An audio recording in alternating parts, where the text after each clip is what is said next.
Okay, last lecture में हम Portuguese के बारे में पढ़ चुके हैं। अब हम पढ़ते हैं इंग्लिश के बारे में, फिर देन डच, देन फ्रेंच, और इस तरह से पूरा एडवेंट ऑफ यूरोपियंस कवर हो जाएगा। इंग्लिश में सबसे पहले बात करें तो उसकी थोड़ी सी इंपॉर्टेंट टाइम लाइन्स हैं, वो अभी पहले डिस्कस कर लेते हैं।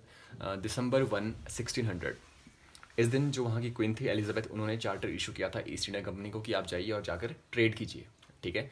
1608 में विलियम हॉकिंस आए थे इंडिया। ठीक है। 1609 में एक साल बाद वो जहांगीर की कोर्ट में अराइव हुए थे। ठीक है। 1613 में फर्स्ट फैक्ट्री इंग्लिश की कहाँ एस्टेब्लिश हुई थी? सूरत में। ठीक है। किसने एस्टेब्लिश की थी? थॉमस एल्डवर्थ, ये भी ध्यान रखिएगा। और 1662 ये जो डेट है, इस डेट पे जो बॉम्बे था, ठीक है, वो पहले पोर्टुगीज़ के अंडर पे था, वो गिफ्ट कर दिया किंग ऑफ पोर्टुगल ने, किंग चार्ल्स सेकंड, जो कि कहाँ के राजा थे? लंदन के। ठीक है, इंग्लैंड के राजा थे। तो यहाँ पर क्योंकि इन्होंने जो किंग ऑफ पोर्टुगल है, उनकी जो सिस्टर थी प्रिंस कैथरीन, उनके साथ मैरिज की थी। ठीक है। और 1668 में ये ईस्ट इंडियन कंपनी ने ले लिया एनुअल पेमेंट पे 10 पाउंड्स की। ठीक है, कि आप हमें दे दीजिए किंग चार्ल्स से। कंपनी ने ले लिया था 1668 में। 1700 में फोर्ट विलियम बना कलकत्ता में। ठीक है। 1717 सॉरी, बहुत इंपॉर्टेंट डेट है, फर्रुखसियर फरमान।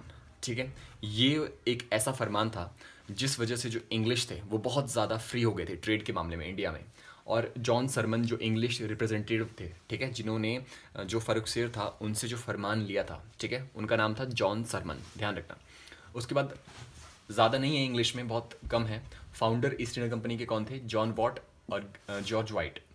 फर्स्ट फैक्ट्री साउथ में कब बनाई थी? 1616 में मसूलीपट्टनम में। कहाँ बनाई थी? मसूलीपट्टनम में। अगर ऐसे क्वेश्चन आए कि सबसे पहली फैक्ट्री इंग्लिश की कहाँ थी? 1613 में, वो तो थी सूरत में। बट अगर ऐसे पूछे कि पहली फैक्ट्री साउथ में कहाँ थी, तो वो थी मसूलीपट्टनम में। फिर उसके बाद इंपॉर्टेंट डेट है 1639। ठीक है, इसमें क्या हुआ था? जो ब्रिटिश मर्चेंट थे फ्रांसिस डे, उन्होंने जो रूलर थे चंद्रगिरी के, उनसे परमिशन ली थी कि जो मद्रास है उसे फोर्टिफाई किया जाए, मतलब वहाँ पर अपनी जो फैक्ट्रीज है वो बनाई जाए। ठीक है।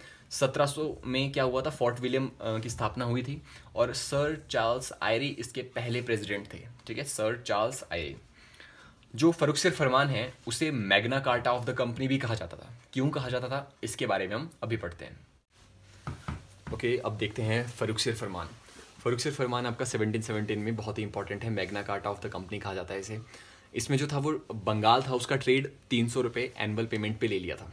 ठीक है, इसने ईस्ट इंडिया कंपनी ने फर्रुखसियर से, और बोला था कि हमें दस्तक मतलब पासेस इशू करवाइए, मतलब जो भी कंपनी के एम्प्लॉयज़ हैं वो सारे के सारे वहाँ पर जब ट्रेड करेंगे तो जो मुगल गवर्नर है वहाँ पर या मुगल जो ऑफिसर्स हैं, ऑफिशियल्स हैं, वो क्या करेंगे? उस पासेस को चेक करेंगे और उन्हें ट्रेड करने के लिए परमिट प्रोवाइड करेंगे। ठीक है। फिर उन्होंने दूसरा क्या करा था कि सूरत एनुअल पेमेंट पे मांगा था फिर से 10,000 रुपये में।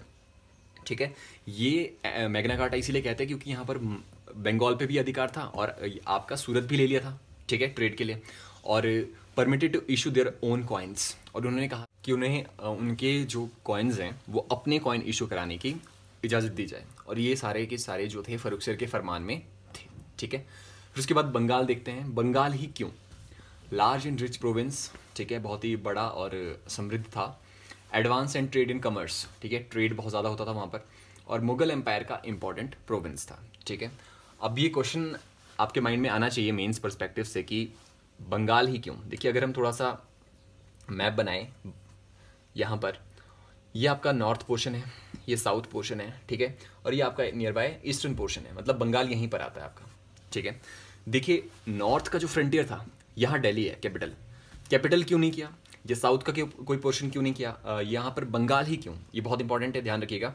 जो नॉर्दर्न फ्रंटियर्स हैं आपके, ठीक है, ये अफगानिस्तान से लगते हैं। ठीक है, इधर आपका चाइना और बाकी अफगानिस्तान में ही बेसिकली अटैक हुए, मंगोल के, नादिर शाह के, अहमद शाह अब्दाली के। ठीक है, तो यहाँ पर कंटिन्यूस लड़ाइयाँ चलती रहती है बाहर से, फॉरेन जो आपका एग्रेशन है वो यहाँ पर बहुत ज़्यादा रहता है, इसलिए ये जो रीजन है बहुत ज़्यादा डिस्टर्ब रहता है। और यहाँ पर अगर देखें हम उस टाइम पे 1700 के बाद से देखें तो नियर बाय मराठा, शिवाजी का जन्म हो चुका था पहले ही 16s में, तो उन्होंने मराठा एम्पायर की नींव रख दी थी। ठीक है, तो यहाँ पर मराठास थे। ठीक है, ये रीजन मराठास का था। यहाँ पे निज़ाम थे, हैदराबाद, ठीक है, निज़ाम, और यहाँ पर मैसूर, हैदर अली भी था।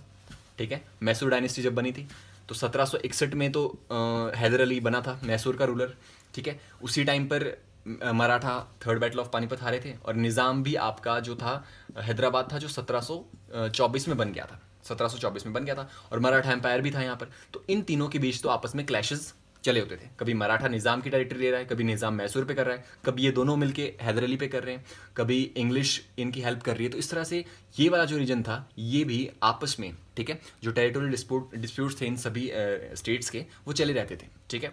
बस बचा क्या, एक बंगाल प्रोविंस। ये जो था आपका प्रोविंस रिच इसलिए रहा क्योंकि यहाँ पर कोई भी अटैक नहीं होते थे, ठीक है, इसलिए ये इंपॉर्टेंट प्रोविंस था, ठीक है। अटैक्स कम होते थे, और यहाँ पर आपकी जो हार्बर्स थी, शिप्स थी, तो यहाँ पर आपका जो ट्रेड था वो ज़्यादा फ्लरिश हुआ।